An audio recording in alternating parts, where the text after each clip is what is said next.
நம்பிக்கை நம்பிக்கை நம்பிக்கை நம்பிக்கை இல்லாமல் நாளை இல்லை. உன்னை அழிக்கணும்னு நினைச்சு நந்தினி ஒரு பக்கமோ, உன்னை அழிக்கிறோன்னு தெரியாமலே உன் பொண்டாட்டி இன்னொரு பக்கமோ உனக்கு எதிராக செயல்பட்டு இருக்காங்கப்பா. ஜெயந்தியா, என்னம்மா சொல்ற? ஆமாப்பா. என்ன உன் மருமக வீட்டை விட்டு போயிட்டாளாமேன்னு என்கிட்டயே நிறைய பேர் கேட்டிருக்காங்க. அது மட்டும் இல்ல, உங்க மகனுக்கும் மருமகளுக்கும் என்ன பிரச்சனைன்னு கேக்குறாங்க. அது கூட பரவாயில்லப்பா. வசந்துக்கு பொண்டாட்டிய வாச்சவ சரியா இல்லாததுனாலதான் உன்னால முன்ன மாதிரி தொழில கவனம் செலுத்த முடியலன்னு நிறைய பேர் ஏன் காது படவே பேசுறாங்க. மா வேண்டாமா, ஏற்கனவே நம்ம செஞ்ச பாவத்துக்கு தான் இப்போ அனுபவிச்சுட்டு இருக்கோம். இப்போ ஜெயந்திய வேற ஏன் இருக்கிற? நீதான் அப்படி நினைக்கிற? உன் பொண்டாட்டிக்கு தனியா வீடு எடுத்து கொடுத்தன வச்சா ஊர்ல 4 பேர் தப்பாதாப்பா பேசுவாங்க. நம்ம பிரச்சனை இப்போ அது இல்லம்மா. இல்ல, சில பிரச்சனைகளை நாகரிகமா பேசாம விடுறோமே, அதுதான்ப்பா பெரிய பிரச்சனைகளுக்கெல்லாம் காரணமா இருக்கு. ஜெயந்தி இந்த வீட்டை விட்டு போனது உன் மனசுல எவ்வளவு பெரிய காயத்தை ஏற்படுத்தி இருக்குன்னு எனக்கு தெரியும். அதெல்லாம் ஒண்ணும் இல்லம்மா. ஜெயந்தி என்கிட்ட பர்மிஷன் வாங்கிட்டு தான் தனியா போயிருக்கா. அன்னைக்கு ராத்திரி நீ பாட்டுக்கு ஜெயந்தி வீட்டுக்கு போயிட்ட. நம்ம வேலைக்காரங்க கிட்ட அன்னைக்கு நான் அசிங்கப்பட்டு நின்னது எனக்கு தான்ப்பா தெரியும். இதெல்லாம் எதனால வருது? ஜெயந்தி நம்ம வீட்டுல இருந்திருந்தா அந்த அசிங்கம் எனக்கு வந்திருக்குமா? டெக்ஸ்டைல் யூனிட் தீப்பிடிச்சு எரியுதுன்னு போன் வந்ததும் எனக்கு என்ன பண்றதுன்னு ஒண்ணுமே புரியல. நீ சொல்லாம அங்க போயிட்ட. ஒத்த பொம்பளை நின்னு நான் என்ன பண்ணுவேன்? இந்த குழப்பத்துக்கெல்லாம் காரணம் ஜெயந்தி தானே. அம்மா, நம்ம இப்ப ஜெயந்தியை பத்தி பேச வேண்டாமே. இப்படிதான் என் வாயை அடைச்சிடுறேன். இதனாலதான் எந்த பிரச்சனைக்கும் தீர்வு காண முடியாம போயிடுது. டெக்ஸ்டைல் யூனிட் எரிஞ்சதுல இருந்து எனக்கு கெட்ட சகுனமாவே படுது. அம்மா, ஃபேக்டரினா மின்சாரம் இருக்கும். மின்சாரம் இருந்தா இப்படியெல்லாம் நடக்கும். மின்சாரம் சம்சாரம் ரெண்டுமே உனக்கு பிரச்சனை தான் போல இருக்கு. நீ 1000 தான் சொன்னாலும் கஷ்டப்பட்டு நிக்கிறது நாம தானப்பா. நஷ்டம் வர விட மாட்டேமா. நம்ம கம்பெனிக்கு இன்சூரன்ஸ் இருக்கு. நாளைக்கே கிளைம் பண்ணா போனதெல்லாம் திருப்பி வந்துடும். கவலைப்படாத.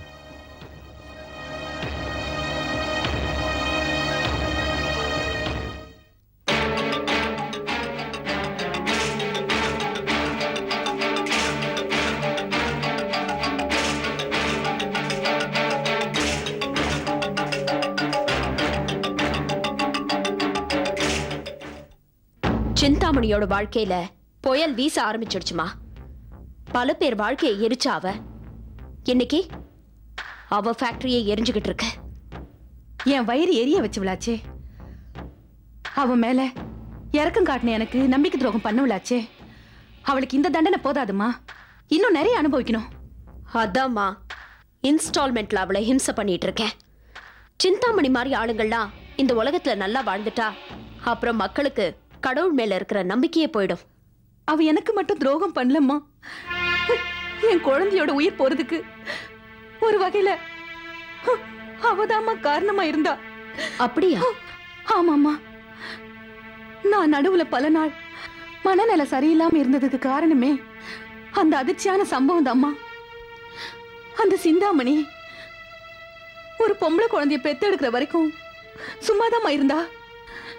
குழந்தை பெத்தெடுத்ததும் மறுபடியும் என் சொத்து மேல ஆசைப்பட்டு என்ன கொடுமைப்படுத்த ஆரம்பிச்சா.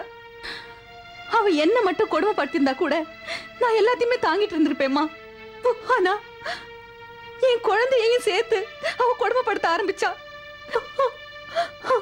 அதுதாம்மா என்னால தாங்கவே முடியல.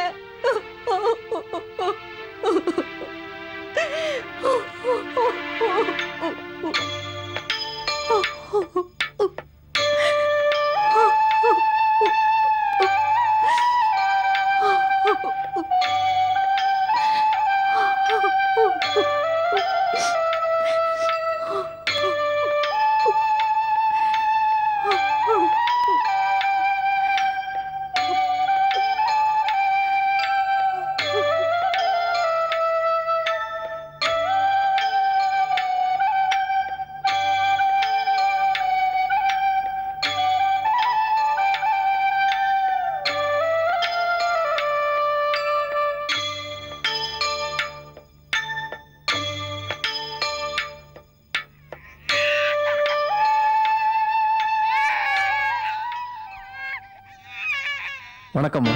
வணக்கம். வணக்கம். வாங்க சார்.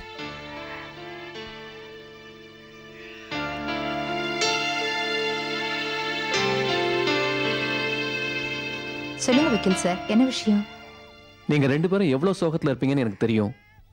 இருந்தாலும் நான் வந்த விஷயத்தை சொல்லிடுறேன். மிஸ்டர் திருப்பதி சாமி உயிரோடு இருக்கும்போதே எல்லா சொத்துக்களையும் வகைப்படுத்தி உயில் எழுதிட்டாரு.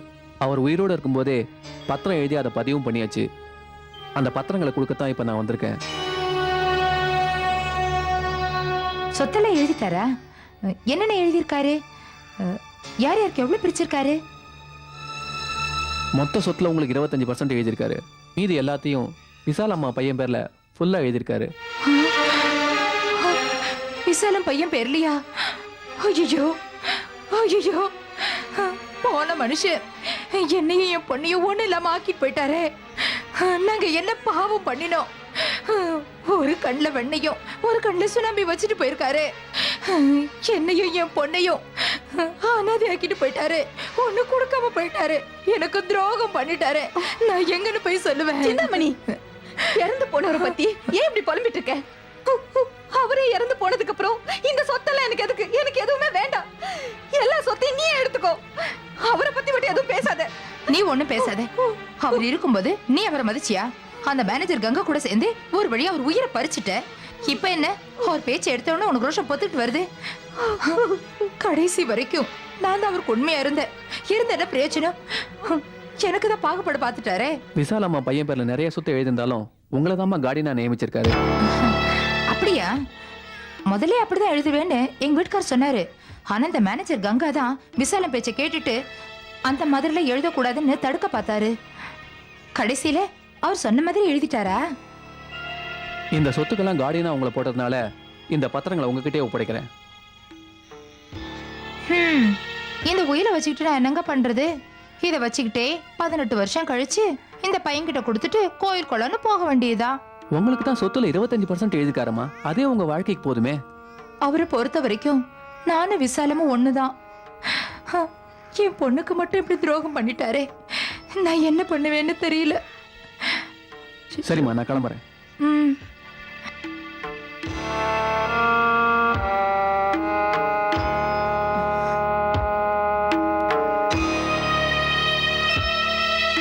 கமலா, அம்மா. என் குழந்தைய கொஞ்ச நேரம் பாத்துக்கோ. சரிங்கம்மா. என்னடா, இனிமே நான் தான் உனக்கு கார்டியன். உன்னை நான் நல்லா பாத்துக்கிறேன். என்ன? என்ன? வா. என்ன சின்னமணி? கொடுக்கா. என் குழந்தை கூட. என் குழந்தை வாங்கின. என் குழந்தை கூட. பயப்படாத விசாலக்கா. இவன் சாதாரண குழந்தை இல்ல, கோடீஸ்வர குழந்தை. இவனை நான் ஜாக்கிரதையா பாத்துக்கிறேன். என்ன? செல்ல. வா வா வா வா.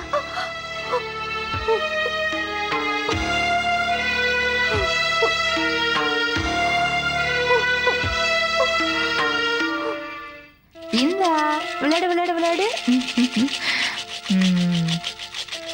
அம்மா, பண்ணையில இருந்து ஆள் வந்திருக்காங்க. உங்களை பார்க்கணும்னு சொல்றாங்கம்மா. என்ன? வரவு செலவு கணக்கெல்லாம் கொண்டு வந்திருப்பான். இந்த குடும்பத்து சொத்தை யார் யார் தான் சாப்பிடுறதுன்னு இல்லாம போயிடுச்சே. நான் சும்மா பாத்துக்கிறவ தானே. வரேன், போ.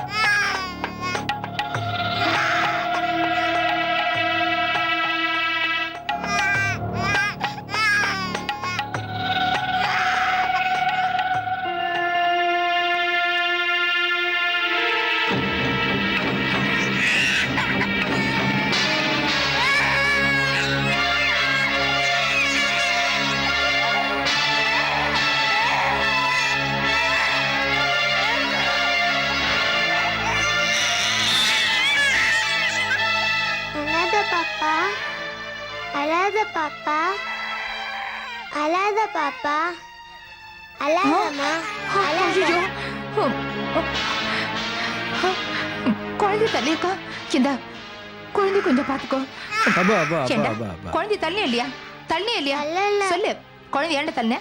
செண்டை தள்ள சொல்டா சொல்லு பொண்ணு செண்டை தள்ள ஏன் தள்ள இந்த வயசுலயே போய் பேசுறியா நீ தானே தள்ள நீ தானே குழந்தை தள்ள குழந்தை தொடுவியா தொடுவியாடா இனிமே நீ குழந்தை தொட்டுன்னு அவ்வளவுதான் புள்ளைய பாரு அம்மா மாதிரி இருக்கு ச்சே. நான் தள்ளல.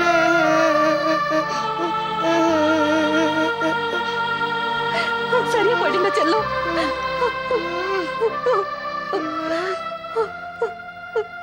கொஞ்சம் பொறுத்துக்கோ. ஐயோ உடம்பெல்லாம் இப்படி நெருப்பா கொதிக்குதே. கடவுளே நான் என்ன பண்ணுவேன்? அம்மா அம்மா அம்மா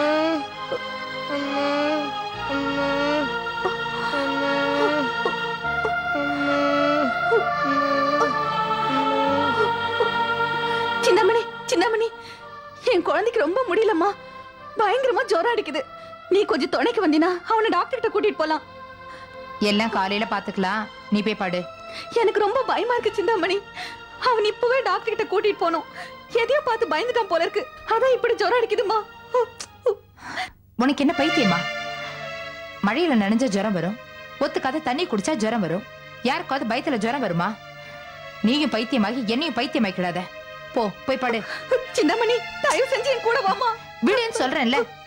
காலையில போய் டாக்டர் பாத்துக்கலாம். அதுக்குள்ள உன் பையன் ஒண்ணு சேர்த்து போயிட மாட்டான்.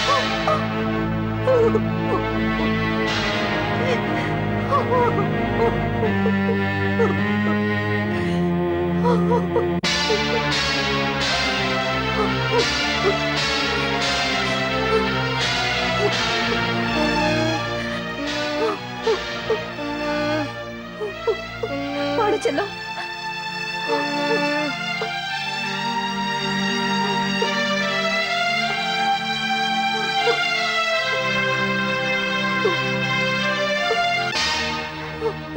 பிள்ளை கொடு கொடு, நானே போய் டாக்டர்கிட்ட காட்டிட்டு வரேன். வேணா நானே கூட்டிட்டு போறேன். நீ போனா அங்க ஏதாவது உளறி வைப்ப. அதனால நானே போயிட்டு வரேன். பிள்ளை என்கிட்ட கொடு குடுன்னு சொல்றேன்ல. நானும் கூட வரேன். நீயும் வந்துட்டேன்னா என் பொண்ணை யார் பாத்துக்கிறது? நீ இங்கே இரு, நானே போயிட்டு வரேன்.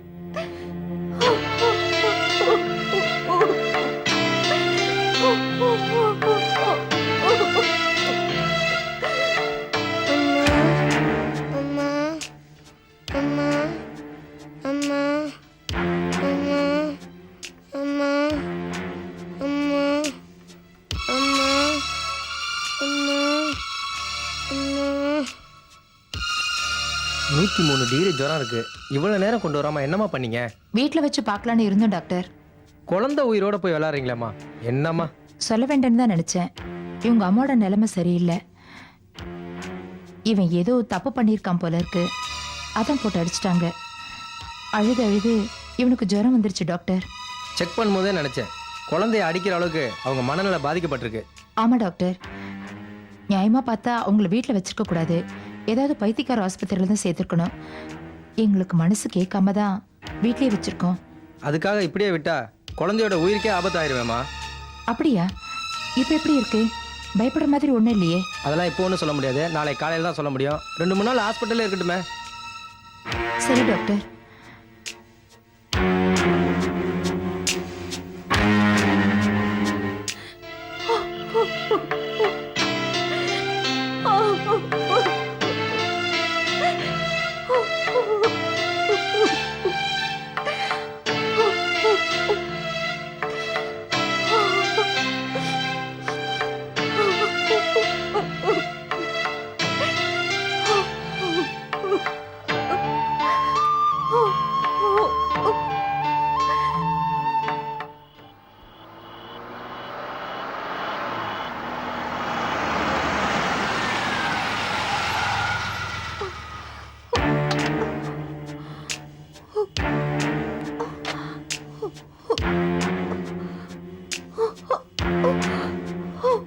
என்ன அப்படி பாக்குற?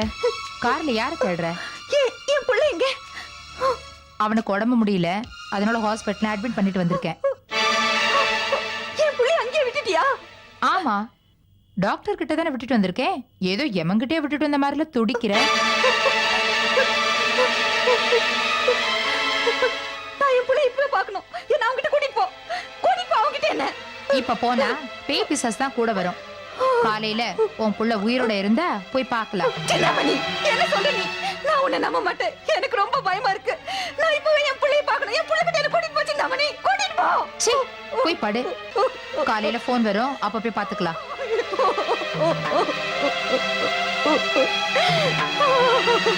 என் குழந்தை.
ஹலோ, அம்மா நான் கலா பேசுறேன். சொல்லு. அம்மா விசாலம்மா பிள்ளைக்கு இப்ப பரவாயில்லம்மா. கண் திறந்து பாக்குறான், நல்லா பேசுறான். இனிமே ஒண்ணும் பயம் இல்லைன்னு டாக்டர் சொல்லிட்டாங்க. சரி.